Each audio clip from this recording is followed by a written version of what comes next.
Well, there goes my bus, the number 8 going up into Stanley, and I'm at a little village called No Place, although some people would object and call it, no, this is Cooperative Villas, or whatever it is. It's a nice little former mining village with loads of historical interest, and it's the start of my walk today. I'm standing right next to the original row of houses. It's called Cooperative Villas. According to the sign above it, it seems to say it was built in 1805, but I rather think that was wrong. It's more likely 1895. But what makes it really interesting is the road just behind. It's just a road now, but in the 19th century maps that I've seen from the National Library of Scotland, that's not just a road, that was also the waggonway. And the waggonway used to run down the road, join up at a village called Beamish, and meet up with the colliery down there. But up here in No Place, they had their own colliery. You see, the wagons used to be drawn up here. It's likely that it was drawn by horses, but it could have been done by a rope, and a rope moved by a steam engine, and on the descent it might have gone by gravity. But the actual waggonway used to go up here, and if you follow round, it used to go up through that patch of grassland, woodland, scrubland, and join up with the pit here at No Place. It was just about 100 metres behind. We're not going to see that, but here we are. We're in No Place. We're going to start our walk down the waggonway, down the road, and join up with a crossing at the A693. As we're travelling down the road, down the old waggonway, then please start trying to think of a horse coming up the road and pulling the Chaldron wagon of coal. We're going to see a Chaldron wagon in a little while and find out what a Chaldron wagon was. But for now, we're heading down the road.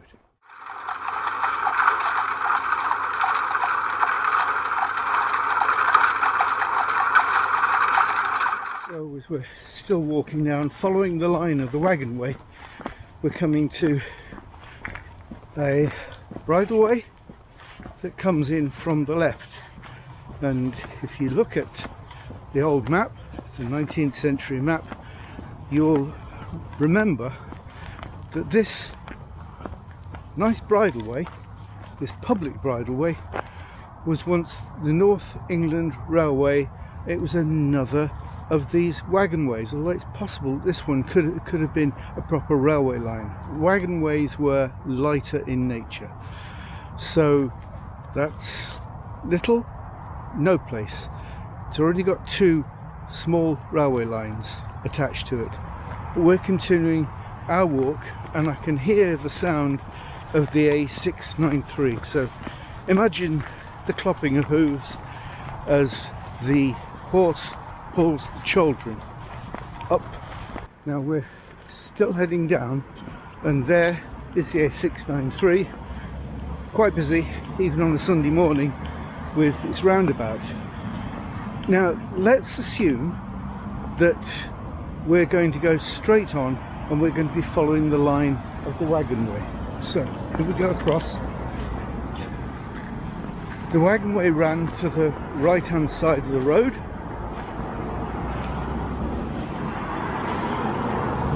This road didn't exist in the 19th century or the early 20th century for that matter. We're still continuing on the line of the waggonway. This was woodland, or marked as woodland or open land, and I think you can see ahead of us that there is a pathway.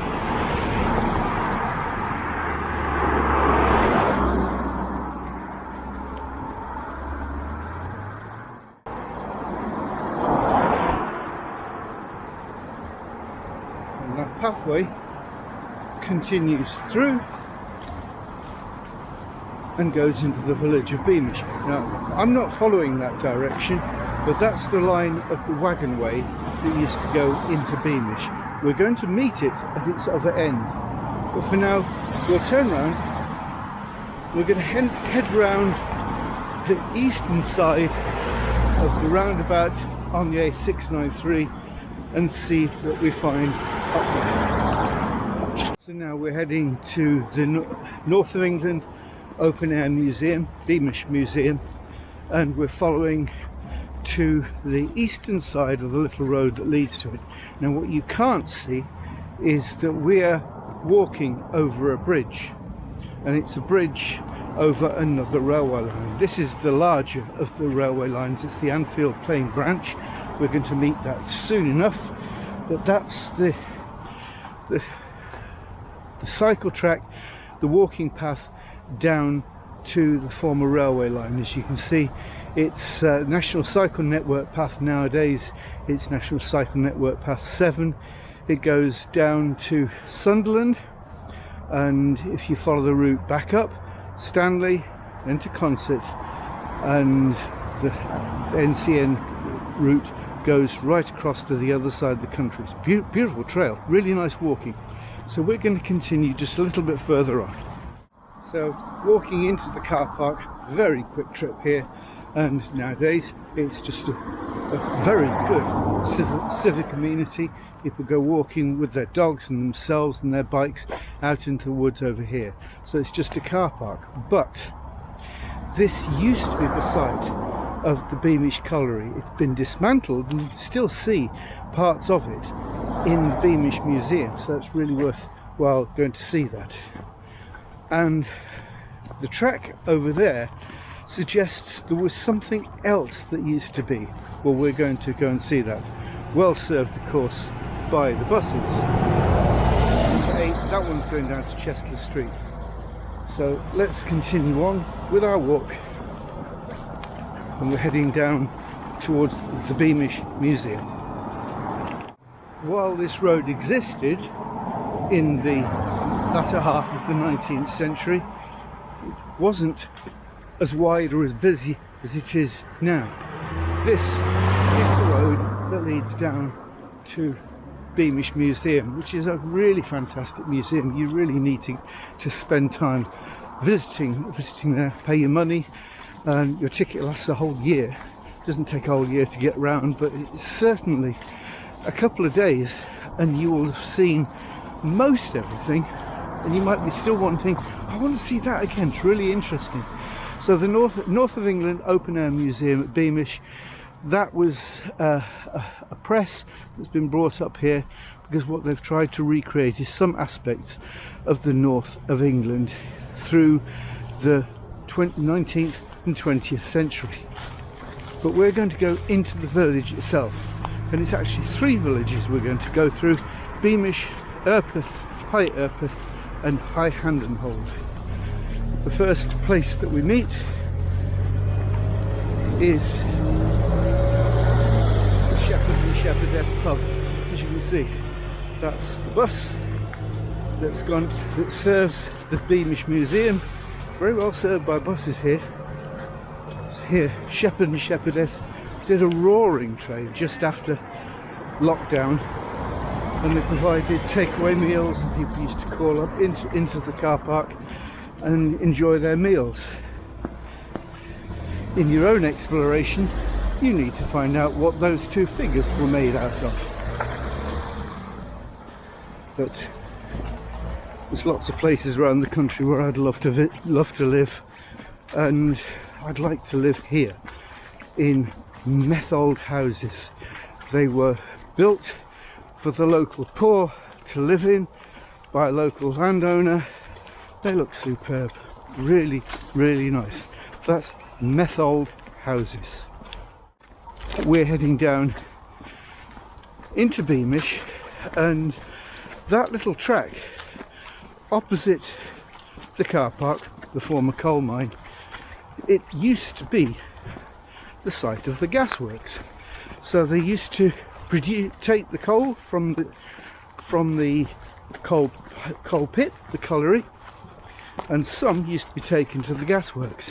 Now, nowadays you look at this area and you think, oh, it's quite posh, really nice. But in the old days, I don't know whether you can remember what a gasworks used to smell like, but I'm from Coventry and I can remember the old Fossil Road gasworks. Gosh, what a smell. So what you've got up here is the colliery and the gasworks. You've got noise from the crushing plant, you've got engines moving backwards and forwards, you've got the smell of the colliery. It's a busy industrial place in the late 19th century and the early 20th century. But now it's been replaced by nice modern houses, backed up by lovely woodland. It's a cracking place to walk. So we're just coming to the main part of Beamish, and just behind me, you should be able to see it, is a trackway down. That trackway leads you down to the Anfield Plain branch of the North England Railway, and in the 19th century and early 20th century, that was the way to Beamish Station, because now we're starting to see how the railway lines are developing. That's the main railway line, mostly used for freight but also took passengers. So as we walk down from the entrance to the old Beamish station, now down to the National Cycle Network 7 cycle track and footpathway, we're coming to a track coming out to our right. Do you remember the waggonway that came down from no place? Well, that's where it goes down. And if you follow it through logically, what it's doing is it's following the line of the road. In the late 19th and early 20th century, this was the waggonway and the road through Beamish. And down below us, I hope you can see, is the former railway line, and across there would have been Beamish Station. So as we walk down into Beamish,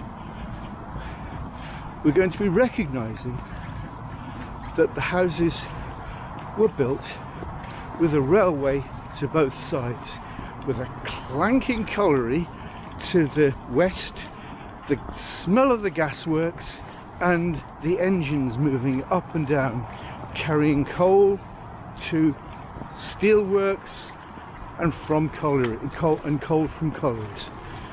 What a busy place this must have been. So let's keep walking. Walking through Beamish now. See the stone houses to the left. Remember that we're following a road now, but in that early map, this showed the line not just of a road or track, but also the line of the waggonway. So now try to imagine the sound of an engine coming down this railway line, heading towards Chestler Street and Berkeley. Very interesting place. Sound of the engine fades over to the left. That was the site of one of the former post offices for the area. And here we see a memorial in memory of Gwen Hannant, Irene Seymour, Matilda Seymour, Clive Lawson, Sylvia Spence, Elizabeth Ann Spence, and Special Constable Sam Edgell, 63, and Robert Ray, aged 61, who were killed by enemy action at Beamish on the 1st of May 1942. A German bomber was here to bomb Tyneside, but it missed its target, and a bomb landed here and killed all these people. The futility of war. But we're going to be seeing something else in Beamish that for me is highly attractive. We follow on down, and it's about here that the railway line stopped following the track. It moved out and started to follow the line of the A693. So that was its route. It used to go down there. This is a relatively new road. And over on the other side we see a marker to highlight something special about the railway lines of the area. We do need to go and see it. We're going to cross the A693 safely. We've been talking about the waggonways and the railway lines of the Beamish and No Place area. Well, now it's time to meet one of the wagons. This is a Chaldron wagon dating from around about the late 19th century, and it's typical of the kind of wagon that would have been used and pulled by horses. To give you an idea of the scale, I'm 5'9", so we're talking about a wagon that's just over 6 foot tall. It's a Chaldron wagon. A Chaldron was a weight in the Newcastle area. A Chaldron weighed about 5,000 pounds, just over 2 tons, and the weight was set not by the amount a horse could pull, as I would have thought, but it's the amount that the wagonways could stand, because the early cast iron rails and likely wooden rails couldn't stand much more of a loading than that. So here we are, we've got a Chaldron wagon, typical of the kind of wagons that would have been used to haul coal in the late 19th century. And it's wonderful this has been preserved. You can see other ones at work and in use in Beamish Museum, in the North of England Open Air Museum. Really worthwhile seeing. Now I'm off for the rest of this walk, and it's starting to rain, so I hope it's not going to be too bad. But here we are, Chaldron wagon. Chaldron, units of weight. So here we are, back in the village of Beamish. We're heading east through the village and down towards Urpeth. It's the joined-on village. You can't see any distinction between the two. And the village after that will be High Handenhold. To our right, where the A693 currently runs, would be the old railway line that used to run through the village, but now it's slightly to the right. Let's enjoy the walk, but imagine the sound of a nice small steam engine running on its way to its destination.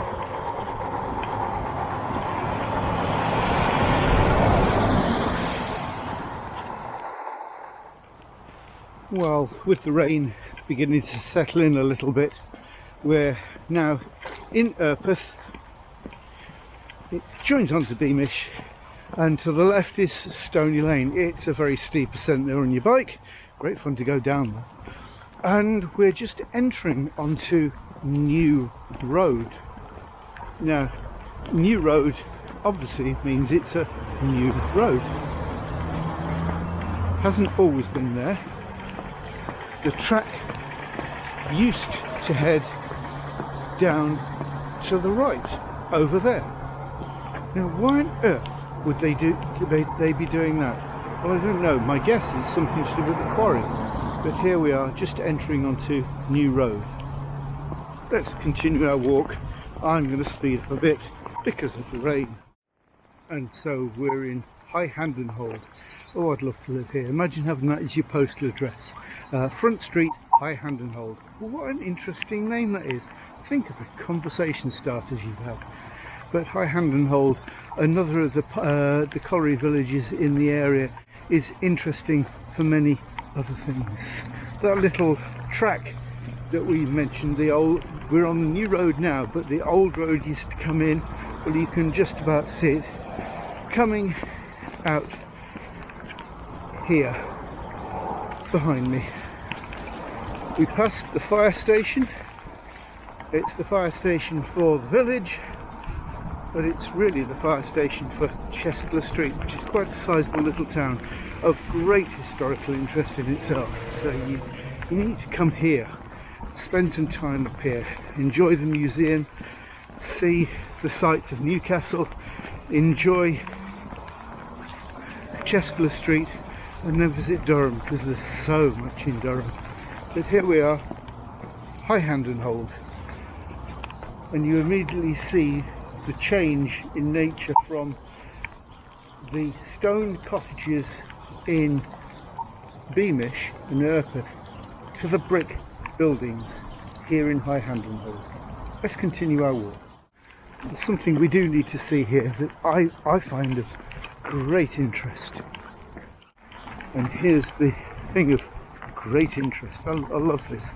Somebody has marked the reign of Queen Elizabeth II from 1626 to 2022. Above there is a plaque, and that plaque marks the reign, the 60 years of Queen Victoria, Queen Empress of India, also of Canada, Australia, New Zealand, Burma, Egypt, Cyprus, Malta, Gibraltar, Africa and the West Indies. She was the Queen for 60 years of Great Britain and Ireland. Interesting. Erected in 1897, you assume that's the time when they built this row of terraced houses on Victoria Terrace. While I'm here getting wet, I might as well point out a benchmark. I love a benchmark, me. Here it is, the base and 3 arrows. I called them a pusser's arrow in an earlier video. That's a reference to my former time in the Royal Navy. A pusser's arrow meant it was to do with the Admiralty or the Ministry of Defence. But here it is. That's our benchmark. And I can tell from referring to a list of benchmarks that I've got that this will be found on a wall on the north side of the road, and it's at 119.183 metres. Very useful. On with the walk. I think, well, as the rain continues, might as well point out some of the beauty spots. The left hand side, typical many mining areas, lots of allotments. And to the right, well, that's marked out as houses, but they're there no longer. Used to be almshouses, aged miners' homes they call them in this area. So continue with the walk, and we're going to be turning left down towards the National Cycle Network number 7, and that's the Anfield Plain branch of the North England Railway. It was the heavy railway line for taking coal up to Consett. Here we are. You see the old railway bridge ahead, and we're going to be crossing over the road quite safely to this little track to the side. We go up the track and then we turn left onto National Cycle Network Route 7. Squeeze through there. So it's not long now. So here we are. National Cycle Network Route 7 goes across from Sunderland through to Stanley, then on to Consett, and then all points west. It'll take you to the lake, takes you to the Lake District if you want. I referred earlier to the Consett Iron and Steel Works and their need for coal. But it wasn't just coal that used to be brought up this line, it was iron ore as well, because by then it's all being imported. In the latter years, of the Consett Iron and Steel Works. It was just a steel works, and the iron used it down at Redcar and Stockton, and it would be brought up hot and molten by train up to Consett along this steeply graded route behind a 9F steam engine.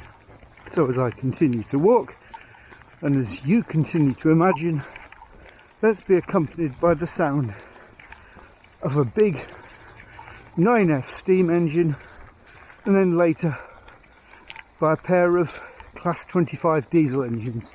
Not half as romantic, but much more efficient.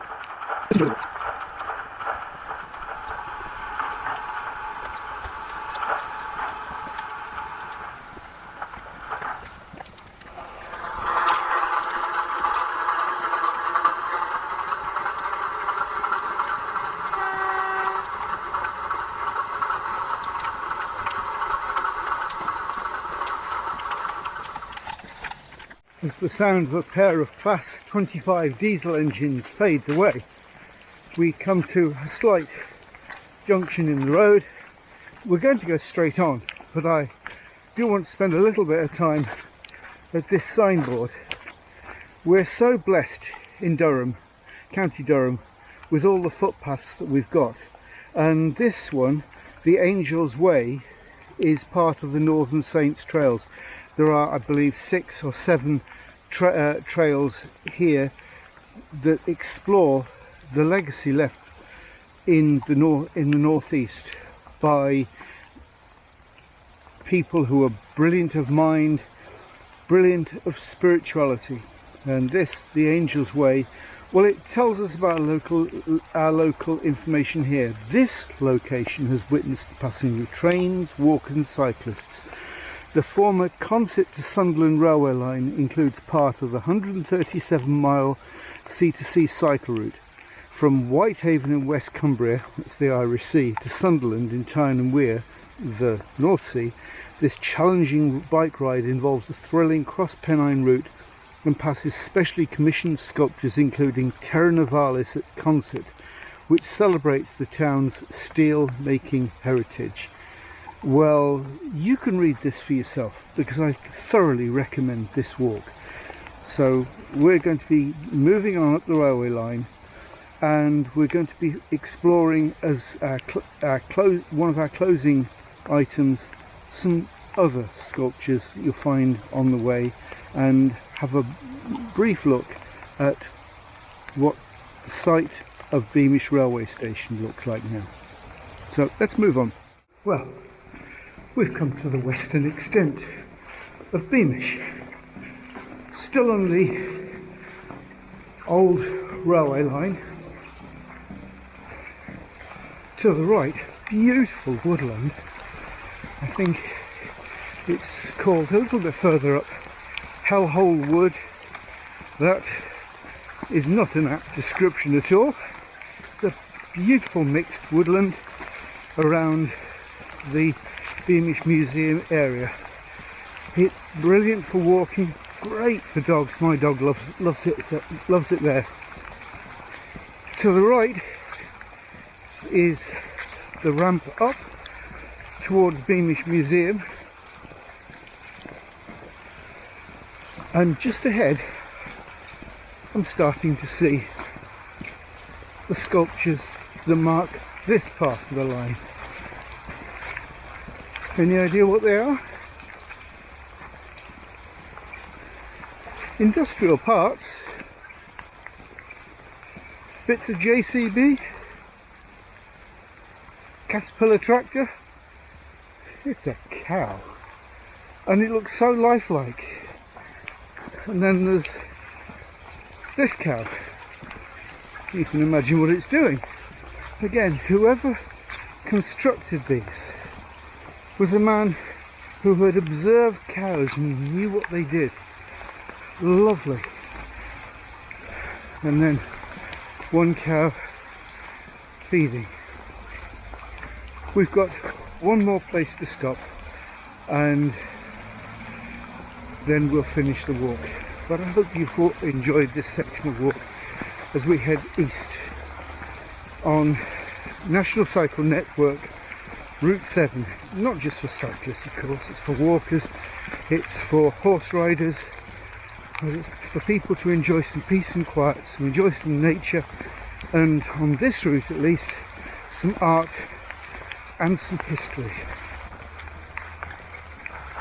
Let's enjoy the sound of a 9F steam engine heading down towards Sunderland.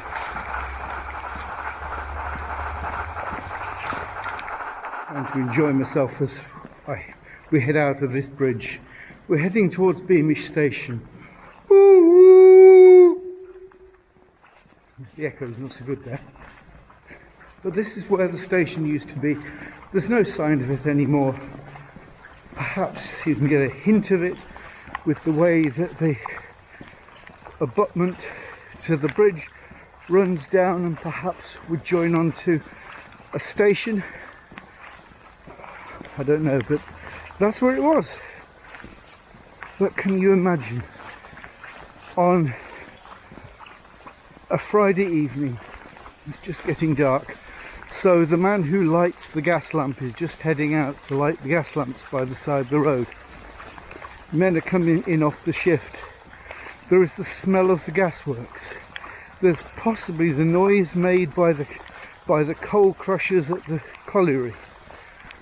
An engine is coming up the line, and on the other side of the village there's an engine going down the line.